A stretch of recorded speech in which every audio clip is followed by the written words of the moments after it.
after nyo marinig ang lahat, ano, gusto nyo pa ba akong bumalik? Eh,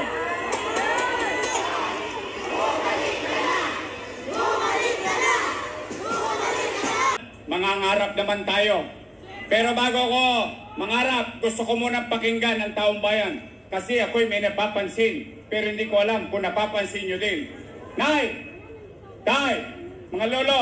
Mga lola ko! Mga batang Maynila!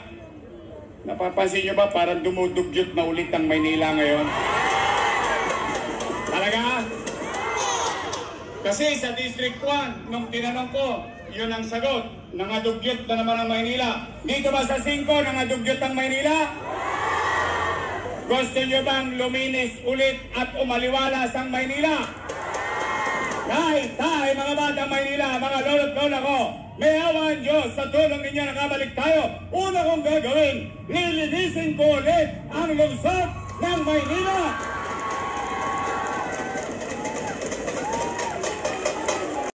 At bilang na lang ang mga araw, ito na nga matinding linis ang gagawin ngayon sa Manila.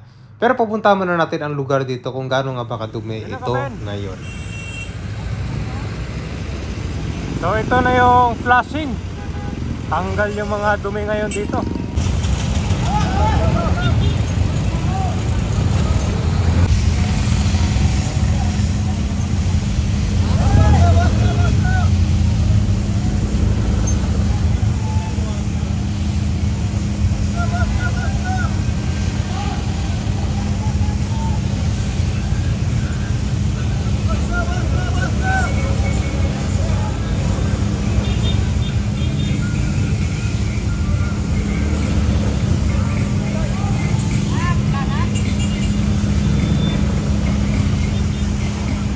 Ito na guys ha.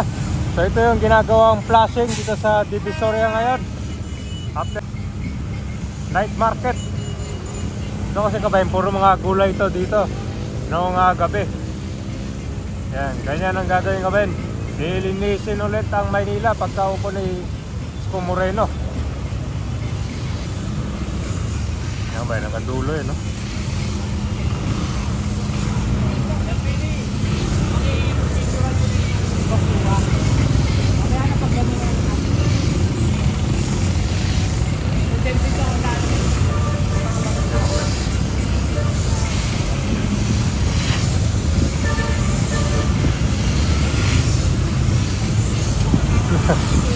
Sila yun eh. Tanggal yung mga ano. Tanggal yung mga dumi.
Dito yung puno ng gulay kasi dito, kanyan, umaga. Sila ka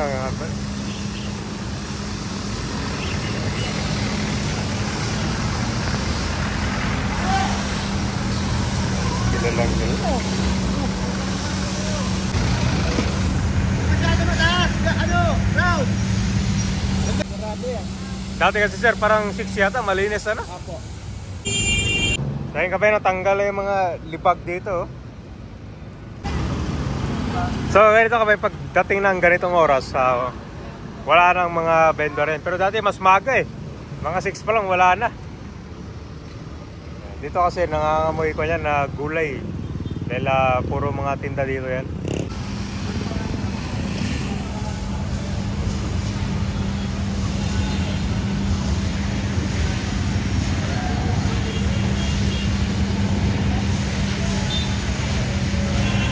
Bueno, talsikan yung mga libag ko. Ganyan ang gagawin ka ba, no? Lilinisin ulit ang Maynila.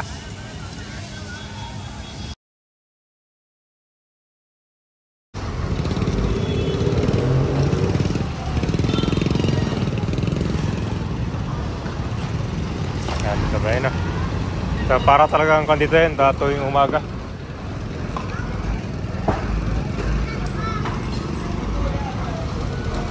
Yan na yung mga DPS.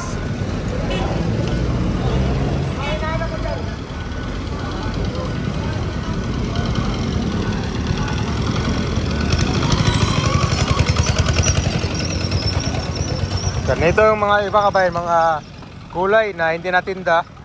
Dito na lang tinatapon tulad ng mga silyo. Kasi ito siya pag napulok. Tulad ng mga pechay, hindi na siya mabangan.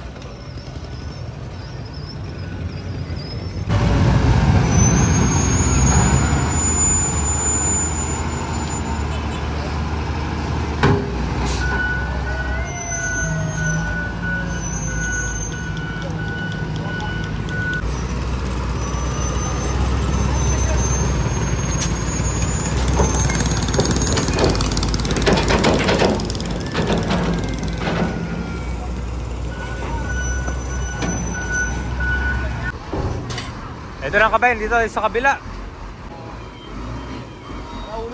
Alauna pa? Yung pala yung nag-aakol sa kabila, no? Pilpoa, ano yun, Pileco.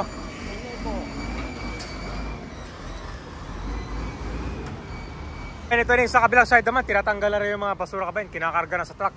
Ito naman yung kabilang kontraktor. Grabe kabayan, so kung pala to, dalawang kontraktor dito, kabilang side, good. Kanyang katindi yung basura dito. So, dito na tayo sa Divisoria ngayon. Tinan mo naman yung linis, oh. Diba? Tanggal yung libag, saka yung amoy. So, ganyan ang kabayan kapag mabilis na action yung paglinis ito after ng night market. Saka ang lawak ng kalsada.